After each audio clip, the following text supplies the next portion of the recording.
and welcome back to ESO Live, the official Twitch show for the Elder Scrolls Online. I am Jessica Folsom. I'm Gina Brito, scooting in screen a little bit here. And we are your English community managers for the Elder Scrolls Online. Thank you so much for joining us. As always, if you follow us on Twitch, you'll get alerted anytime we go online for one of these shows, or sometimes we go online for other things too. So we have a great show lined up for you today. Last one focusing on Thieves Guild, and then we'll kind of get back to the regular schedule that everyone's used to. Yep. The main focus today is going to be on non-combat systems for Thieves Guild, and then we'll have a little bit of art stuff at the end too. And of course, we'll get into the show lineup to show you exactly what you can expect. Yep. So we are going to kick things off just with a quick update on some official ESO news. Then we'll talk to lead systems designer Philip Draven and systems designer Mandy Parker about the Thieves Guild systems. After that, we are going to get into our Ask Us Anything segment, where we answer some of your questions straight from the forums. Then we'll be talking to senior concept artist Emerson Huang about Thieves Guild armor concept art. And as always, we will have a giveaway sometime during the show. We're going to keep it a secret. Although if you were here early, you might know what we're giving away. That's true. That is true. So first up, let's go ahead and take a quick look at the news. It's short, so we can get right into the Thieves Guild.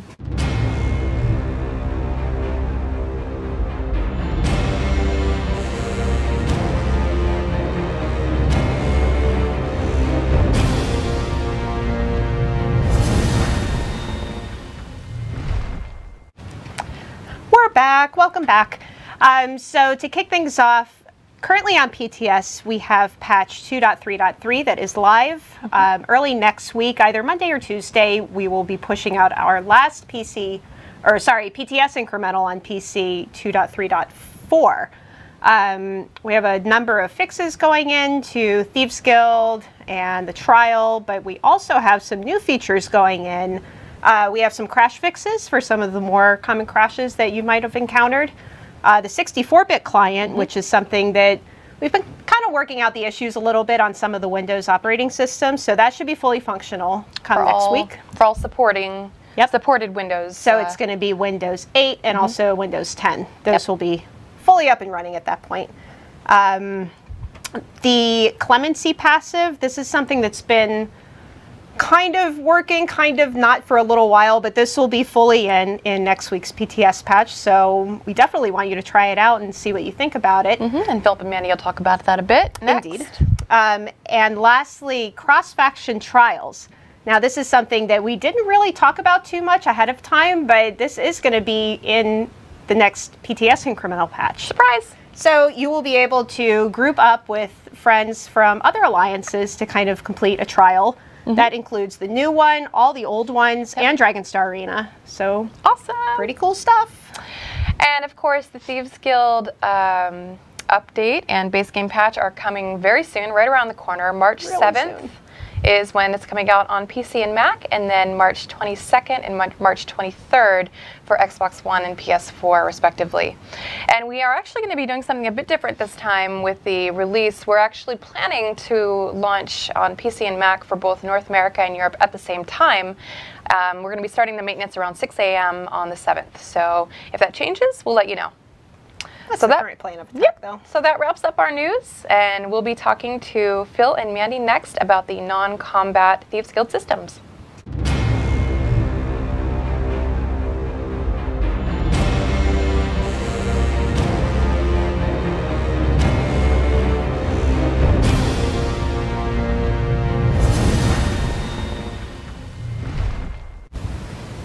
All right, so Phil and Mandy, thank you so much for joining us. Thanks for having us. So before we get into the discussion about the systems, why don't you tell us a little bit about what you do here at ZOS so everybody has a good idea. Sure.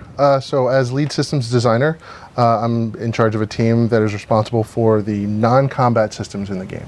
This includes things from achievements and crafting to the collection system and, of course, justice, which is what we're largely going to be talking about today.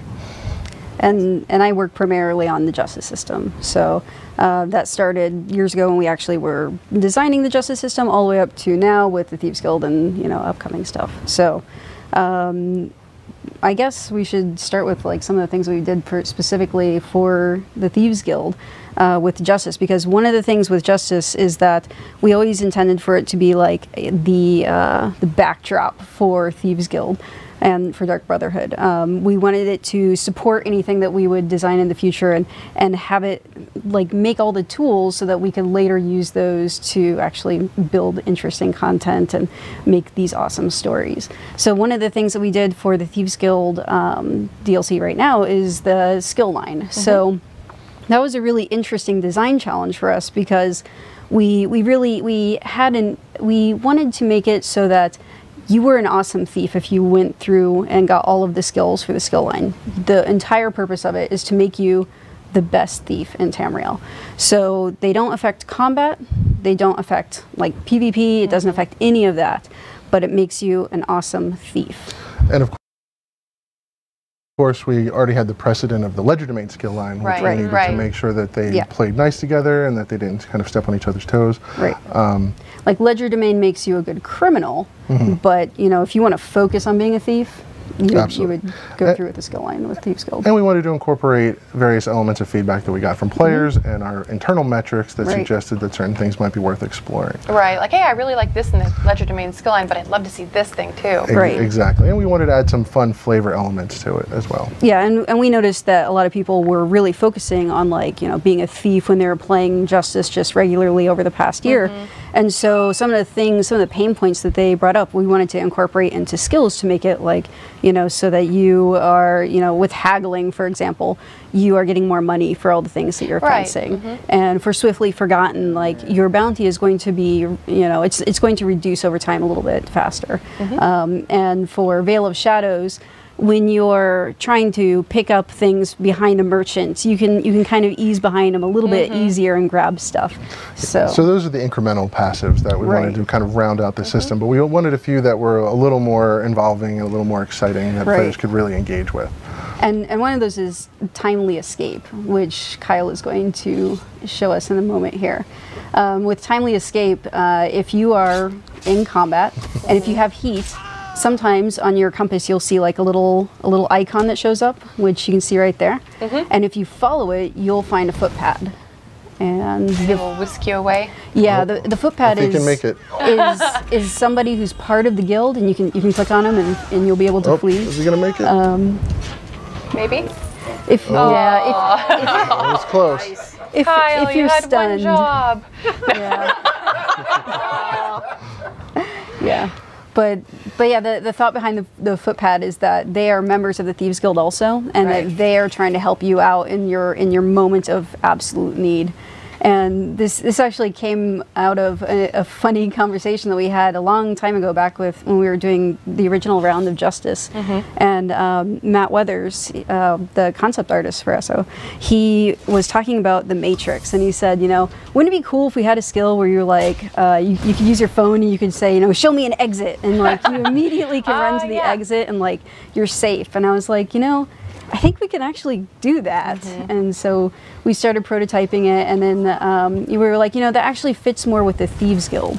So and it helps change up, you know, your play pattern a little bit, where instead of always going back to the same outlaw refuge door, or having an opportunity to be a little more efficient when you're in there we a bad situation. Yeah, got it. You Redemption. Yeah. Well done. Well done. Everyone was saying Kyle's the new Vlad.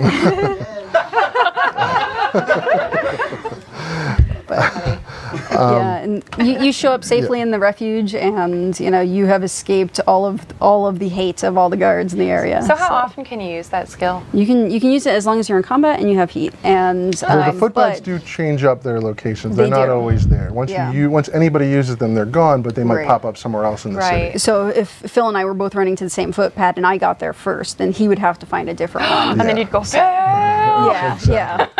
So and it's hard. You don't really know where the next one is going to be. Even if you knew where all of them could be, it would be hard to predict. But if I had Clemency, maybe that would be okay, which is another ability that we added.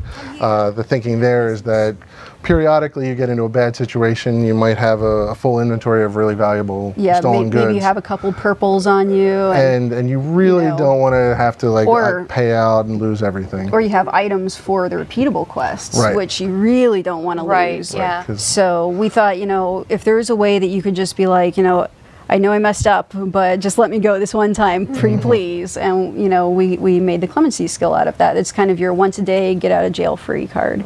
And as an associated piece of polish that we were able to get in that we've wanted to get in for a while is when you do fire clemency or pay your bounty or flee from a guard, the guards will actually now react appropriately instead of staring creepily at you before walking away.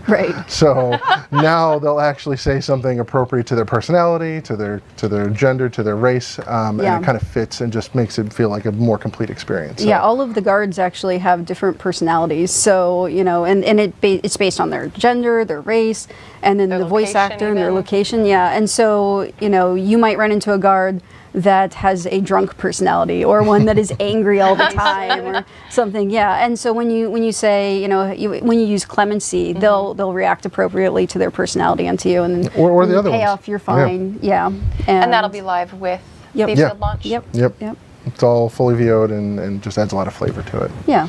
And then the next thing, which is actually our last skill for the Thieves Guild, would be Finders Keepers. And this one we wanted to have more of a, like, something that would pull you into the rest of Tamriel. So something that you could do that's still thiefy, that's still exploration based, and that ultimately serves to draw you into using the refuges again, and also like finding cool stuff. And one of the things we did was add these little troves that you can see here. They've got a little glow on them. And they're scattered. I think they're all over well over 1,000. Yeah, all over the game, all over the whole world. Yeah, the content team placed them in really creative places all over the game. So. And the idea here behind them is that another thief may have stolen something, been in a situation where they weren't able to offload them, and so they hid a trove and marked it so that, you know, they would be able to find it later, or another thief would be able to find it later. Right. So like a guard was following them. They already used their clemency, you know, and they were like, well, I got to stash my stuff, and so, you know, because even NPC thieves can't use the bank, so they stashed it.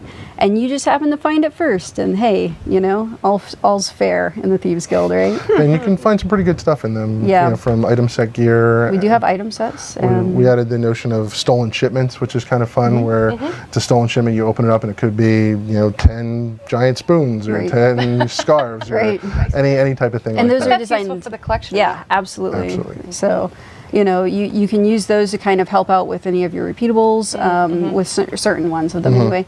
And then there's also bounty pardon edicts occasionally. So we'll talk about this a little bit later, but.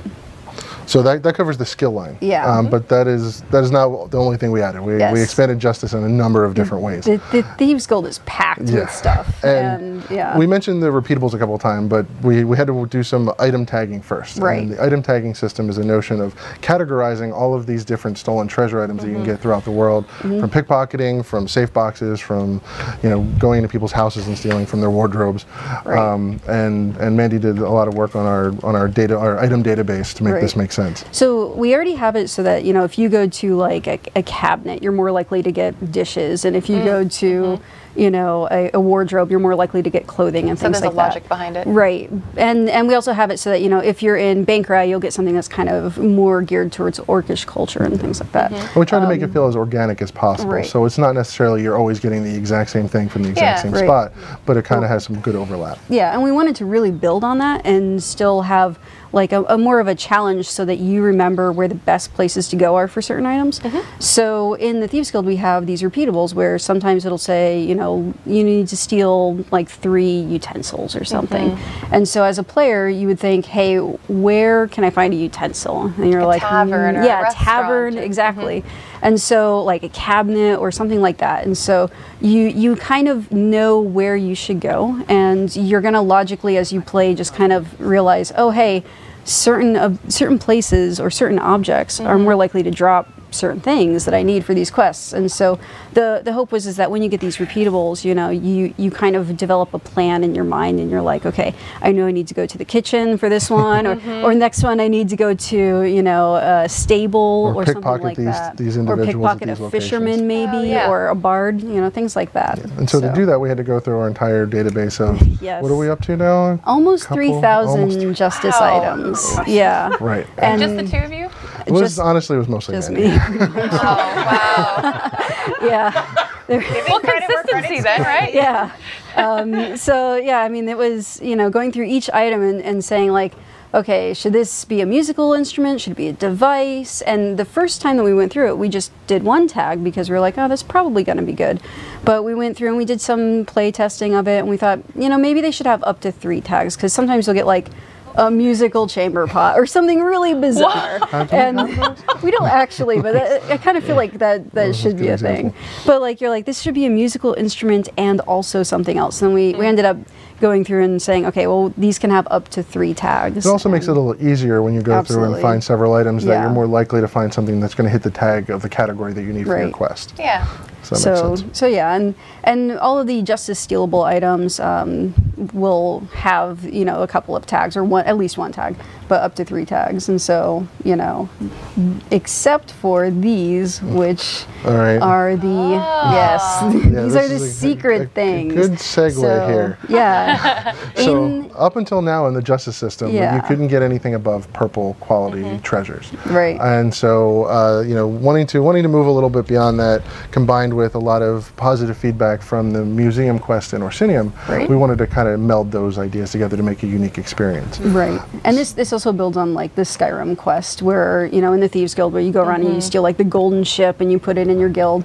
And so that combined with the museum quest from Hrothgar, you know, we decided, you know, hey, could we make something that you can fence, that you can also show off? And could we make these into something that's like more fun than worth money? And so from that, you wouldn't fence them, you would just steal them. Right. But you know, like something that like, you know, is more of like a trophy and less of like a value item. Yeah, these are you proving how cool of a thief you are, being able to pull off these heists. They're like the challenge quests. Right. And it's all organic. It's actually not quest based. It's all through the achievement. But there are hints that are kind of scattered around that you can find that will kind of point you in the right direction. And we went through a lot of rounds of iteration on this. The first round we actually were like, well, you could fence them and then maybe, you know, that'll work. And then the second round was, what if we could show them off? And this is in the guild. So once you get these items, and their locations are secret currently, we don't have like quest pips or anything on there to tell you where to go. But once you have these items, you can place them in the guild, and they show up for you. Yeah. And once again, this is another thing that will send you all throughout Tamriel to find all of these different unique items. Yeah. You'll bring them, you'll get them, you'll bring them here, and you'll place them on display to add to the prestige of the Thieves Guild that you're assisting. Right. Yeah, and so they're not for monetary gain. They're for display purposes. So prestige is cool, but do you get anything else for it? So if you manage to get all of them, as part of the achievement completion, you'll get a cool title of Master Thief, which is really fun, and you will get a memento, which is one of the cool activatable little trophy objects that used to be in the game from public dungeons, which have all now been converted into another subsection of the collection system. And so this memento is one of the first things that we're adding as part of that new system. Very cool. And I know Rich had talked about mementos a little bit 2 shows ago. So if you want to get a peek on that. Yeah. Because you guys did that system too, right? Yeah, absolutely. So the collection system is something that we worked on, and just like Justice, we're always looking at ways to improve existing systems and add to it and grow it to add more value and fun, and take things out of the inventory so that it's a little more manageable, things like that. I mean, we read the forums all the time, and so we're looking at people's, you know, pain points, and we're like, is there anything we can do? And this was one of those things, like memento was we really wanted to do that for a while, and there were, you know, certain things came together to allow us to implement it in a nice, clean way. It was a really nice change. And so even if you've deleted your old items, it'll still track your quest completion so you don't lose anything. And it sounds like you all are thinking ahead of ways you can implement new mementos. Oh, always. Oh, yeah, always. Definitely. Yeah. So I mean, this is the first example of that, but there's the, you know, the sky's the limit, since these are kind of fun, unique flavor objects.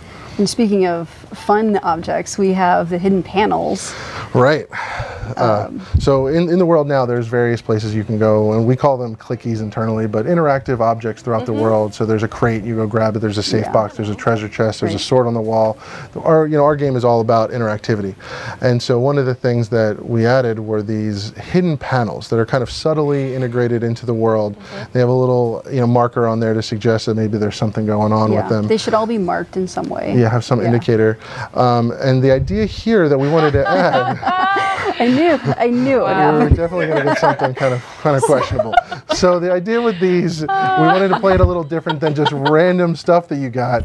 Was we came up with this notion of mixing and matching all of the different treasure items to tell a little story. And I wonder what story this is telling. That is quite the story. Yes. So we're not taking personal responsibility for any individual story.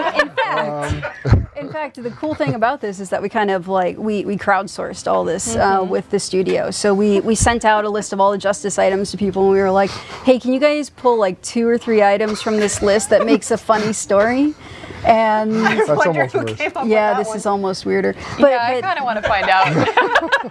But each one, people were like, hey, if I add these 3 items together, it tells like a funny little story in your mind. Like a faded wanted poster and a collection of paints. Like maybe somebody is trying to frame somebody else or make it so that they're not, people aren't looking for them quite as much. There's hundreds of them that all come up. Like this one. I mean, this story, is basically somebody's making some kind of tooth collection, and it's kind of creepy. Did you add that one? That might have been me. I don't know. But so I think Kyle was resetting it so we could see a few of them. They don't actually reset every time you open and close them. Right.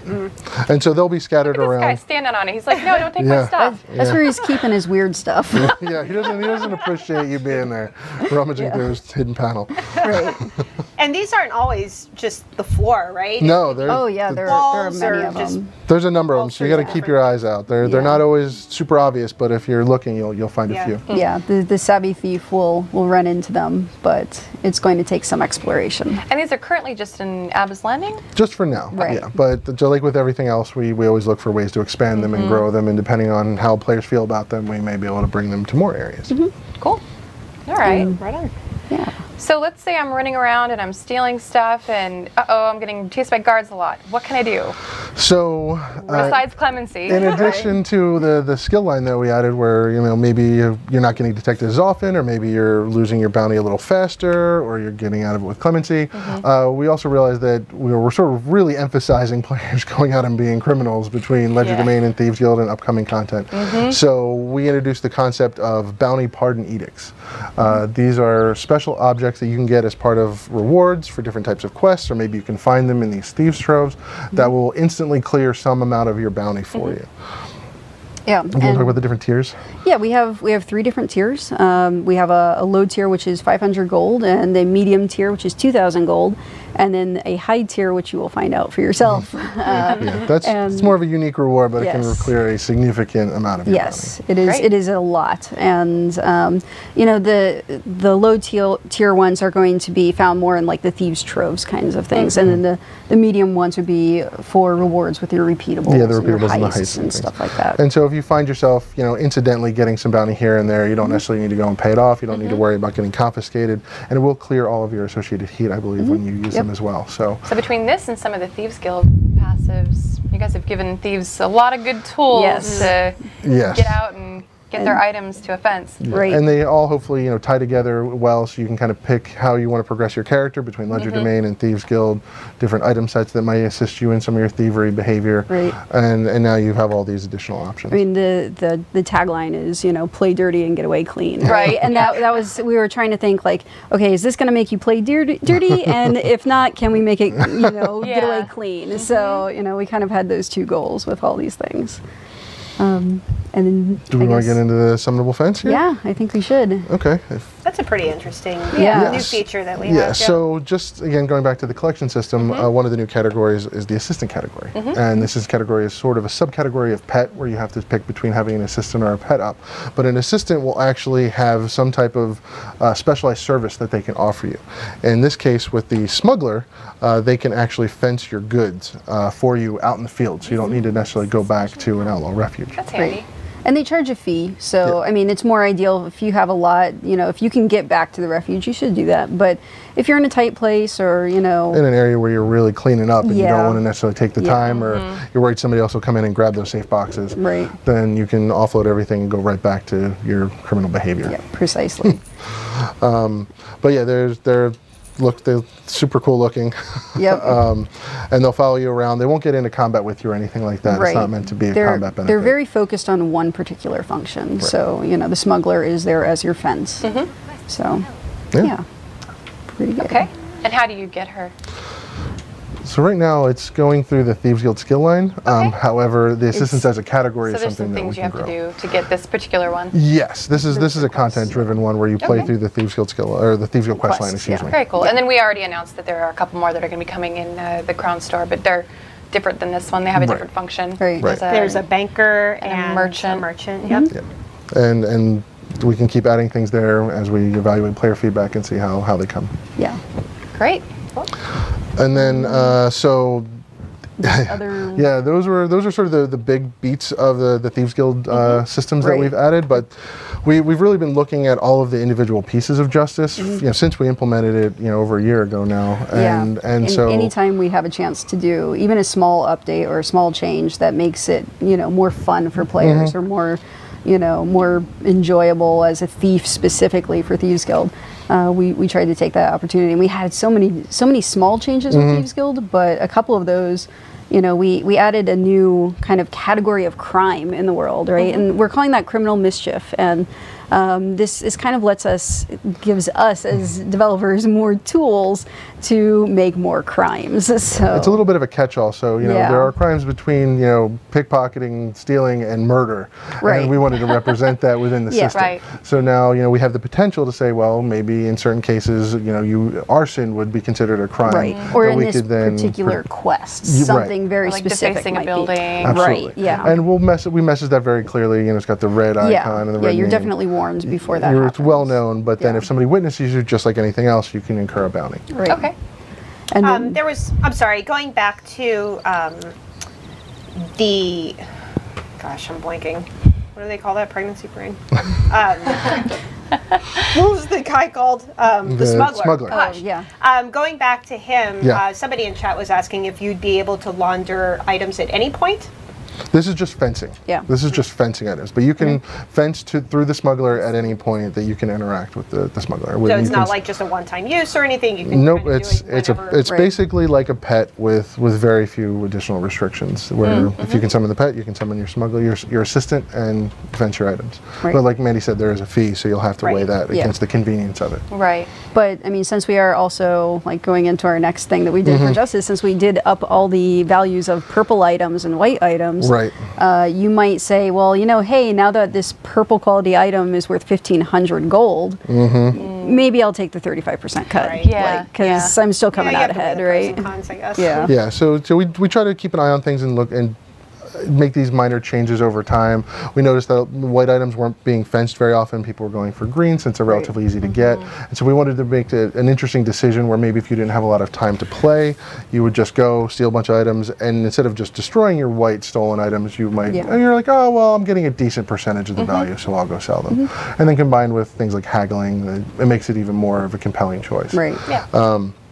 And then the purple stealable increase was just, we really wanted it to be dramatic when you get a purple quality stolen treasure. Really excited to sell it right away. And so we ranked that up quite a bit. They're still just as rare, but when you do get one, they are even more rewarding.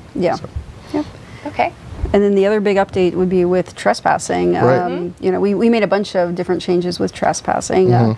Now there are actual zones that Kyle's about ready to enter here. And it'll tell you that you're about to trespass. It will notify you.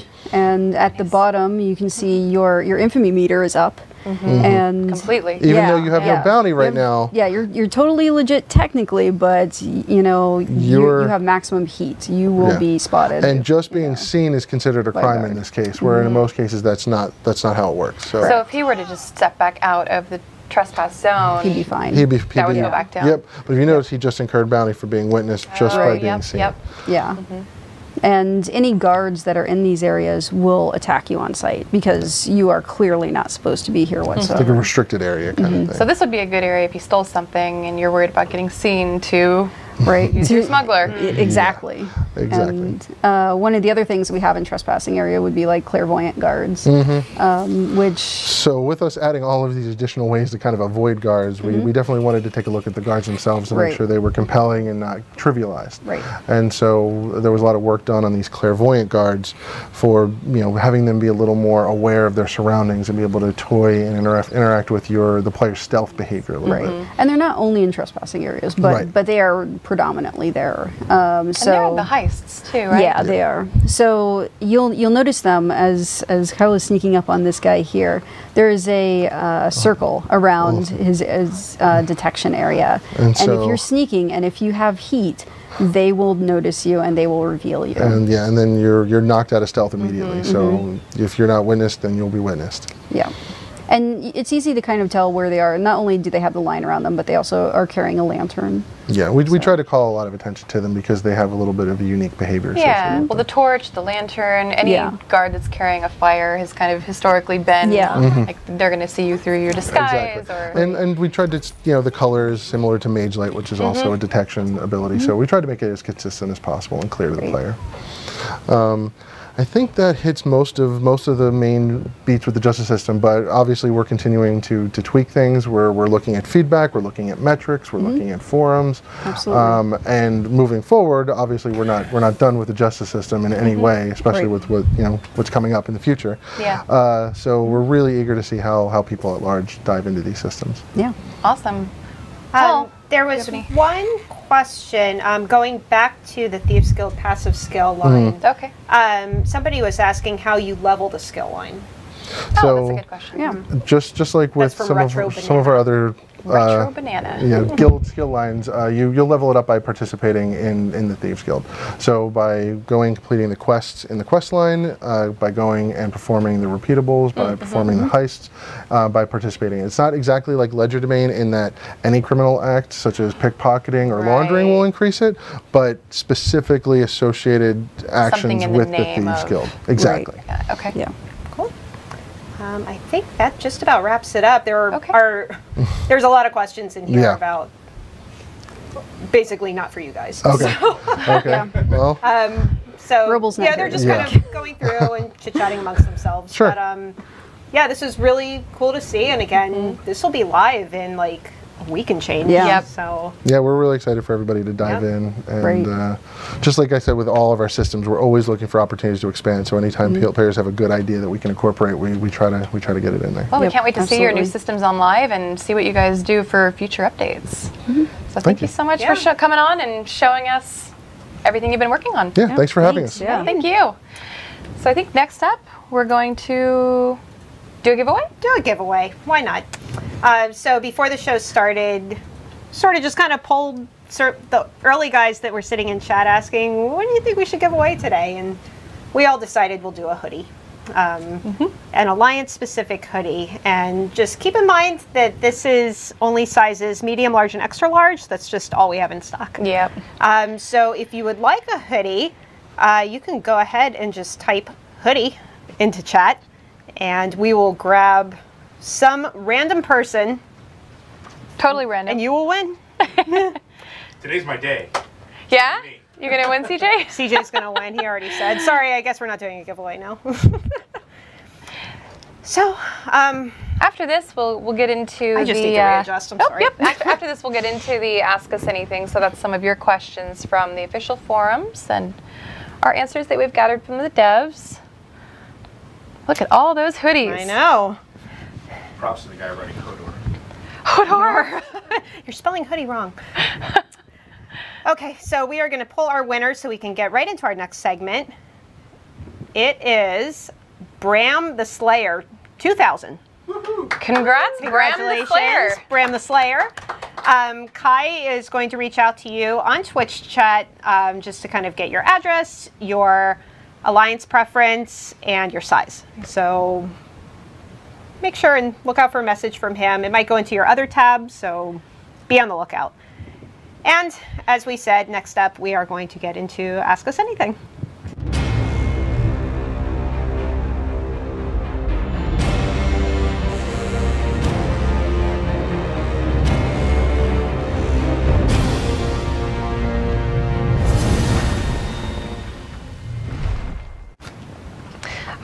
So next up, as we said, we're going to get into your Ask Us Anything questions. These are taken from the official forums, and they cover a wide range of topics.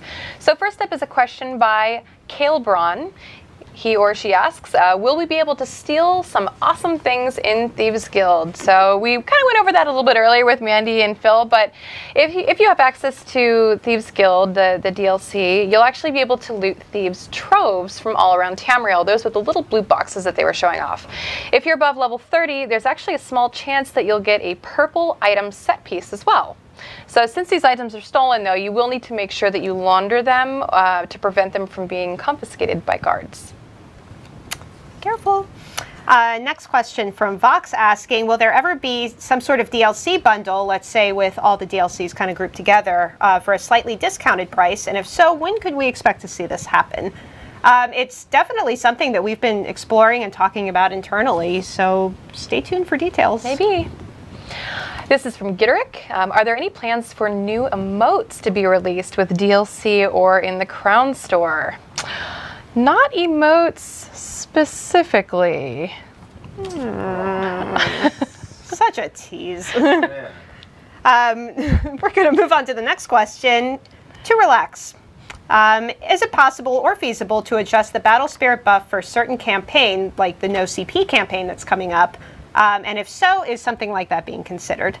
It's technically possible, yeah, but we'd like to do a little bit more testing and sort of get some additional feedback on the non-CP campaign before committing to any sort of adjustments to those. This question is by Strangerful. We need a fix for a problem in game getting collectible malformed Kagudi tusks. Currently, there are no Kagudi tusks in veteran level zones for Ebonheart Pact. Maybe you can do something to correct this, like increase the chance to get the trophy in veteran DSA. So thanks for letting us know. This is something that we're looking into, and we have some improvements coming to this in our next PTS incremental patch, which means it'll also be going into the Thieves Guild update. May or may not have to do with veteran DSA, like you suggested. Next question is from Royalty27. Would it be possible to get some sort of mod repellent after we've beaten the story in an area, for example, in Dalen's Mill over in Glenumbra? There's really no plans to do something like this, but you can always improve, let's say, your stamina riding skill, and that will dramatically reduce how often that you get knocked off your mount, so you can kind of get through there a little bit faster. Those critters remember. Yeah. Doesn't matter what level you are, they'll come after you. This question is from Eloa. If heists are a successful feature that players enjoy and play regularly, are you planning on adding more heist dungeons in the future? It's possible, yes. So possible. We might have talked about it a little. Next question. Back in ESO Live episode 30, very specific, Brian Wheeler, who's our lead PvP designer, specifically said that Alliance vendor gear will scale to VR16 with Thieves Guild, and that was one of our largest requests. It appears as though that's not happening. If not, how come? Upgrading bags on the merchants up to VR16 was something that we did initially plan to do in Thieves Guild.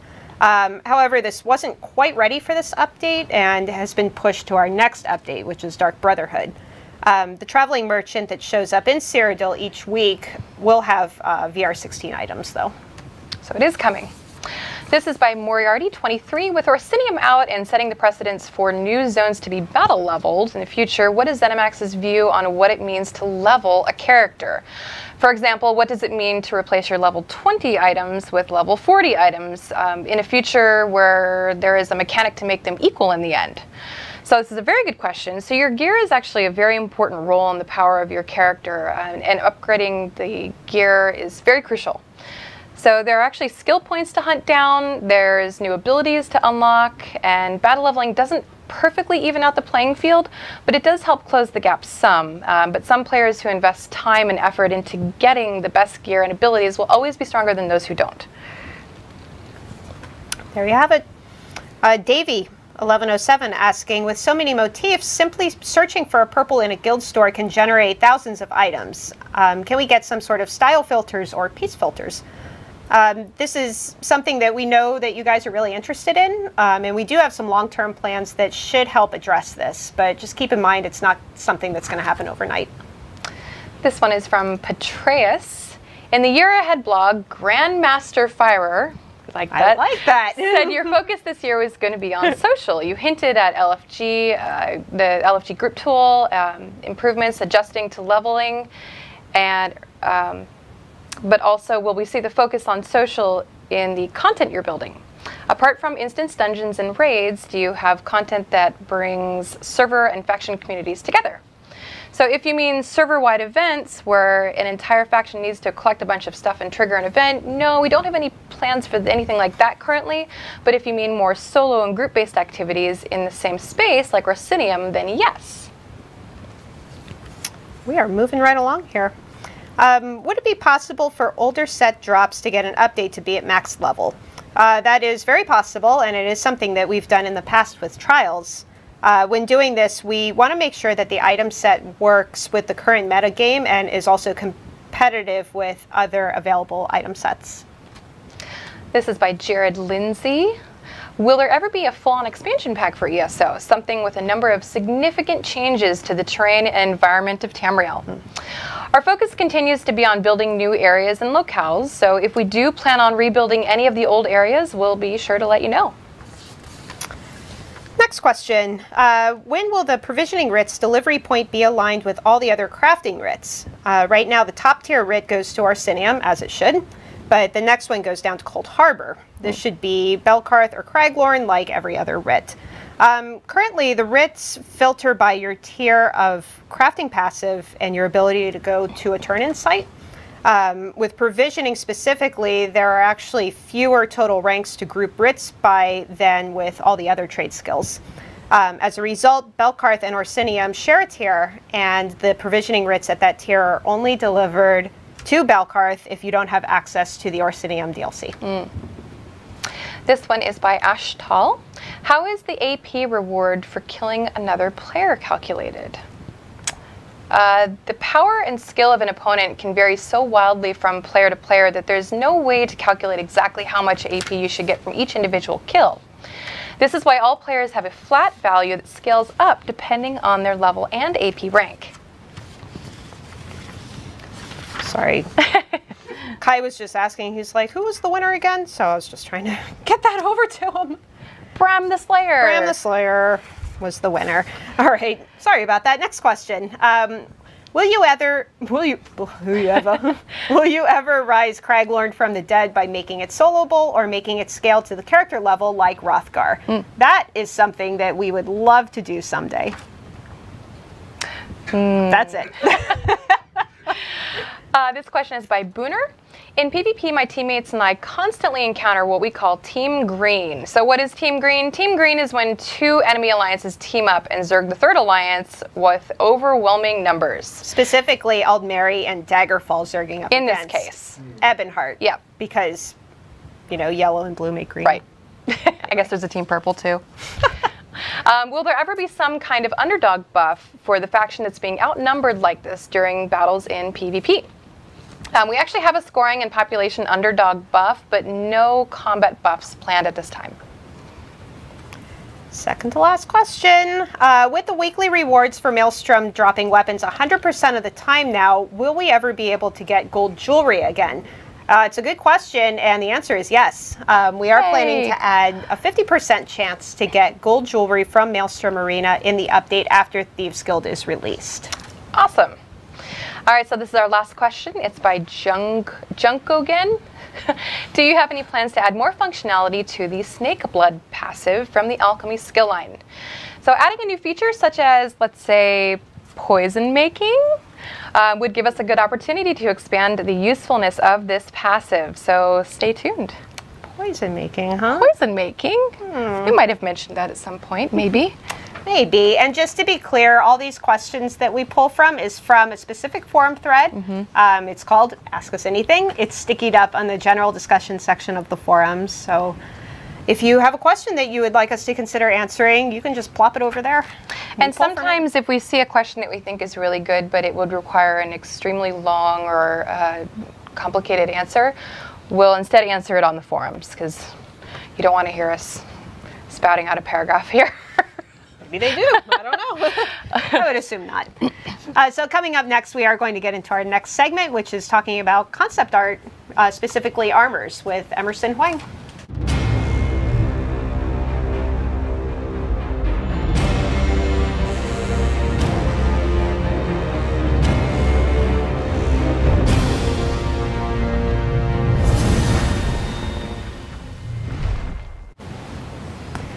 So we're back, and our last segment today, we are going to speak with senior concept artist Emerson Hawaiian, who has joined us today. Welcome. Welcome to the show. So just to kind of kick things off, do you want to tell everybody just sort of what you do as a concept artist? So as a concept, I get the designs from the design team, and we visualize what they want, and then we pass it on to the modelers, and then it just goes on through the pipeline. So you're like the first step of creation for something. Yeah, we're the first ones to take a crack at visually Interpreting a design. interpreting a design or iterating on an idea. And lately, you've been focusing on armor, right? Armor sets. Yes. You're sort of like the armor specialty guy. Yeah. In the beginning, we all kind of did everything, but eventually we kind of became more specialized, and I've kind of become the armor concept guy. Nice. And you've been at ZOS for a long time, right? For Yep. over 5 years, I think. Yep.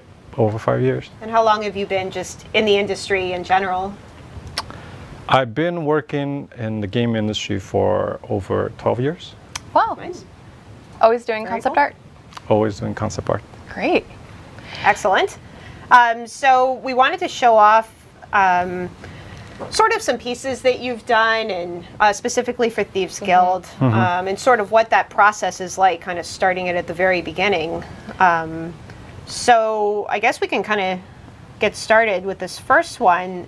So this is what you call, I guess, a reference piece? Yeah, so before we put down anything on paper, or I guess in my case digitally, start drawing, we gather as much reference as we can. So in this case is Thieves Guild armor, so we heavily relied on what Skyrim has done and on what the other previous games have done, like Morrowind and Oblivion.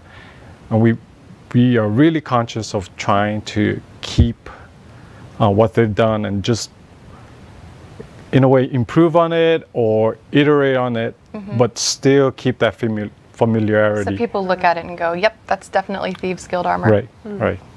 And that's very important. So after this step, it goes into, I guess, just like little quick sketches. Right. So these are real quick, just to get some ideas down. And this is the phase where it's a lot of back and forth with the art director and kind of narrowing it down to what he wants, and also still kind of keeping it consistent with the previous games. And I imagine just that back and forth probably takes a lot of time too, trying to figure out exactly what it is that you're going to do. Right, right. So looking at this piece, I see there's the light, medium, and heavy. Are these all possible designs? Well, so in the previous games, specific themed armor was always one set. And in our game, we have 3 sets. We have the light, medium, and armor. So in a way, we're kind of expanding on the old armor into 3 versions of it. And of course, keeping in mind the craftability of it as well. So light would be more cloth, medium would be more leather, and then heavy would be more metal. Okay. So this is something, we actually put this up on the website just as an example of some Thieves Guild armor that you can get. You drew this, right? Right, yeah. Well, it looks awesome. Thanks. So this is an example of the final product. We've got, what, light, medium, and heavy from left to right, and then some of the weapons as well. Right. So when you do these sets, you design the full suite of weapons too, right? In this case, I've done the basically the whole set. So yes, the weapons included. Sometimes I don't get to do the weapons. It all depends on how heavy my load is and how much stuff I need to get done. Okay. They turned out great. Yeah, they look really cool. Now this, I think, is very interesting. This kind of breaks out, I guess, how different pieces go together and what types of materials they are. You could probably explain it better than I can. Right. So I'm no artist. So a big portion of it is also kind of trying to fit it into our armor system, where literally we can swap between every race and and also kind of swap between heavy and medium and all the parts. And so that system itself kind of makes it so that we do have to go through and make sure that everything, all the seams are not in conflict, and all the parts can be swapped. And so yeah, it's really important to kind of distinguish where the lines are, where the material should be, and how they work together. And you do this for all the different armor sets, right? Right, every armor So what do the different colors mean? So red is the primary. So for example, the light, we want primarily to be cloth. So there's going to be a majority of red on the armor. And the medium, same, will be leather, and then the heavy will be metal. Okay. Very cool.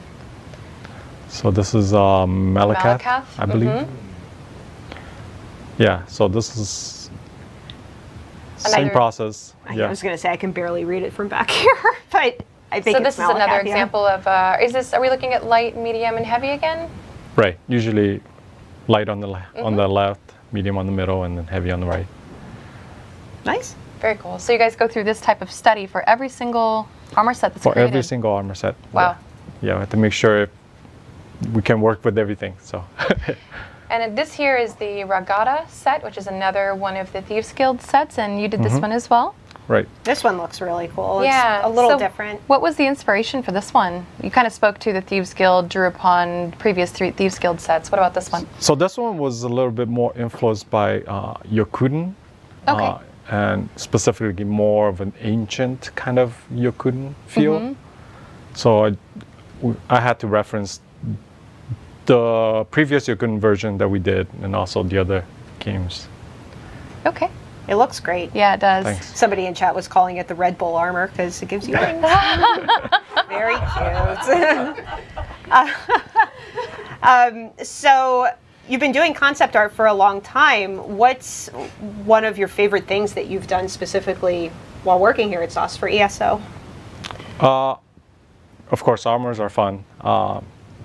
They can get kind of technical, but what I've had most fun doing was actually screenshots and doing load screens for the game. Oh, very cool. Yeah, and getting to get away from doing characters and Do something a little clothing different. and instead getting to paint and do some environments and mood and things like that.